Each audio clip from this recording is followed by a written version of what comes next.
So gusto ko lang kayong turuan pagdating sa freelancing scams na kailangan yung iwasan, no? Lalo na kung bago pa lang kayo at gusto nyong pumasok sa freelancing. So awareness na din, no, para sa lahat. Etong mga nakaraang araw, may mga nagme-message sa akin and sinasabi, nire-reach out daw sila using my name. So, Eli Gutilban Corporation something, no? And nag-offer ng ganitong trabaho. And guys, hindi po yung totoo. And wala po tayong corporation. So, sana nga totoo yun, no? Para mabigyan ko kayo ng trabaho. Pero, hindi yun legit. And yung ginagamit yung name ko, nakikipag-coordinate lang ako, no? Through TikTok and email. Yun lang yung mga ginagamit ko. Hindi na ako nagme-message lang lalo sa Telegram or sa WhatsApp.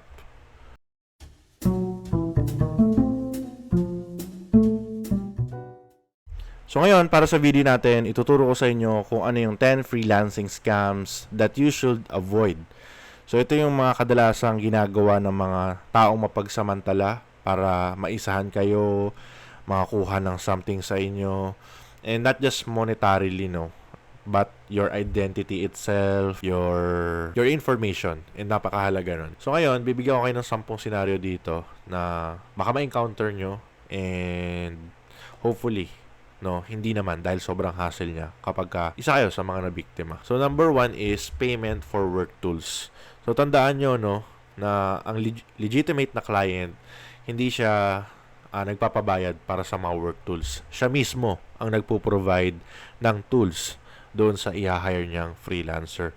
So kung ang client na nakausap nyo is kailangan nyo maglabas ng pera para bayaran ng isang work tools na to, so kailangan nyo ng tumakbo or maririnig nyo dyan na magpa-promise sila na i-reimburse sa inyo on your first salary. So it's a no-no.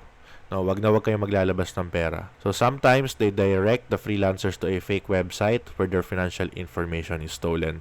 So napakahalaga niyan, guys, lalo na kung kayo yung tipong merong bank account, merong credit card number. So mag-iingat kayo. So pangalawa is overpayment scam. So the client sends a check for more than the agreed amount and then asks the freelancer to refund the difference. After the freelancer sends the refund, the original check bounces, leaving the freelancer out of pocket. So ito, medyo medyo nangyayari to pero hindi ganoon kadalas. No, pero ang nangyayari kasi dito sa atin is si client bigla na lang magse-send sa iyo out of nowhere, no. And na-experience ko to personally sa Upwork. So out of nowhere nag-send si client ng contract, no. So $15 per hour. And yung job is more on about social media ads or Facebook ads. And knowing na yung profile ko is not created or hindi designed para doon sa social media ads and SEO yung niche ko, no, then nag-offer siya ng contract. So chinek ko muna, kinausap ko, inalok ko mag-meeting, and hindi siya pumayag. Sabi niya gawin ko na lang daw yung trabaho. So in the end, hindi ko siya tinanggap dahil medyo sketchy yung dating sa akin kahit pa nag-send na siya ng contract, no. Kasi ang nangyayari ganito, so magsisend sila ng contract sa inyo. Tapos, pag nag-send sila ng contract without, yung proper introduction, kung ano yung goals, ano yung scope ng work, basta bigla lang nag-send ng contract, no, out of nowhere. Siyempre, tuwang-tuwa na kayo, nag-work kayo, inasikaso nyo, tinrabaho nyo. Ang gagawin ng mga yan is mag-a-ask yan ng refund, no? So, ang mangyayari, pag nag-ask yan ng refund, magkakaroon ng negative impact yon sa profile nyo. And syempre, sayang yung kuryente, yung effort na ginawa nyo sa job. So beware pagdating sa mga ganun. So pangatlo is phishing attempts. So scammers posing as potential clients send emails with links or attachment. So ito, dito sa Pilipinas, lagi itong sinasabi na huwag kayong magkiklik ng link na hindi nyo alam, huwag kayong mag-open ng email na hindi nyo kilala, kasi yung mga yon meron yung virus or malware na tinatawag, no, na pwedeng maka-steal or makapagnakaw ng mga credentials nyo. So yun. So fake job postings, so scammer post fake job listings to collect personal and financial information from applicants. This listing often seem too good to be true, offering high pay for minimal work. So mapapansin nyo naman na peke ang isang trabaho kapag sobrang basic lang ng trabaho, tapos yung budget na allocated doon is napakalaki. So kumbaga too good to be true nga, kumbaga, no. And yan, beware lang kayo doon, guys, lalo na sa mga taong ganon, yung nagpo-post ng fake job posting. So makikita nyo naman yan, no? So let's say na yung skills nyo is social media management, then ang rate is between $10 to $12 or $7 to $10, no? So may nakita kayo $20 or $30. And check nyo rin. Ako, check ko yung country kung saan galing eh. So pagka galing India, medyo hindi naman sa nagiging racist tayo, pero medyo nagda-doubt na ako dyan. So advance fee fraud. So the freelancer is promised a high-paying job but is required to pay an upfront fee. For training, so tandaan nyo to, for training, membership, or starter kit. So once the fee is paid, the job and the scammer disappear. So tandaan nyo to, no, pagdating sa freelancing, wala kayong ilalabas na kahit na anong pera, ni piso. So ang effort nyo lang talaga dyan is yung oras nyo, yung equipment nyo, yung PC nyo, yung internet nyo. Yun lang yung mga investment na kailangan nyo gawin dyan. So ang ginagawa ng mga scammer dito kadalasan is, yan nga, i-required nila kayo na magbayad mo nito para sa training, membership, starter kit. So ako na-experience ko to one time, no. May ginawa akong task and yung PowerPoint is i-convert lang sa docs. So, after ko magawa yung trabaho, tinry ko lang naman, knowing na scammer yun. So, tinry ko lang naman, sabi nila is, kailangan ko daw bumili ng ganito para sa ID, para ma-process daw yung payment.